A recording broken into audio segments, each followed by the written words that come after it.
Kita semua tahu ada 6 selat utama di dunia ini, atau disebut Major Strait. Dari 6 selat utama dunia tersebut, 4 ternyata berada di Indonesia. Mengapa dikatakan Major Strait atau selat utama? Benar, selat itu adalah laut di antara 2 pulau. Ada ratusan sebenarnya di dunia ini. Tapi mengapa dikatakan ada selat utama? Karena selat itu dilalui oleh kapal perniagaan. Jalur niaga tersebut memberikan julukan sebagai Major Strait. Dari 6 selat tersebut, nomor 1 ada di wilayah Indonesia, yaitu Selat Malaka. Sekali lagi, dari 6 selat penting dunia tersebut, 4 berada di Indonesia, di mana kita ketahui terusan Panama, terusan Suez itu adalah selat yang di luar Indonesia. Tetapi tahukah kita bahwa Selat Malaka adalah selat yang dilewati lebih dari 100.000 vessel atau kapal niaga besar setiap tahunnya. Dan selat ini merupakan selat terbanyak dilintasi kapal, sehingga dikatakan sebagai selat nomor 1 di dunia. Kita perhatikan negara di utara Indonesia, ada Jepang, Hong Kong, Taiwan, Korea Selatan,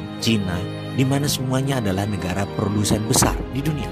20% vessel mereka ke Amerika Utara, 80% kapal niaga mereka menuju arah Asia Timur, Asia Tenggara, Afrika, dan Eropa. Dan semuanya melalui selat di Indonesia. Bahkan ada 18 juta barel per hari kebutuhan BBM negara utara Indonesia tersebut, di mana 80%-nya disediakan oleh Selat Hormuz, juga melalui Selat Malaka. Australia kalau mengirim barang ke negara utara Indonesia tersebut pasti melewati Selat Lombok dan Selat Makassar. Lalu Indonesia dapat apa sih sebenarnya? Jujur, Indonesia tidak dapat apa-apa dari laut yang dipakai tersebut, dari selat yang dipakai tersebut, tidak dapat apa-apa. Oke, itu masa lalu. Kalau ke depan bagaimana? Bagaimana kalau kita kendalikan selat itu sebagai aset bangsa? Peraturan internasional tidak ada yang mengatur negara archipelago seperti wilayah Indonesia, seperti wilayah negara-negara Pasifik Selatan. Kita peraturan internasional itu selalu mengacu pada aturan kontinental atau daratan. Kita harus ubah wilayah laut selat Indonesia sebagai wilayah Indonesia,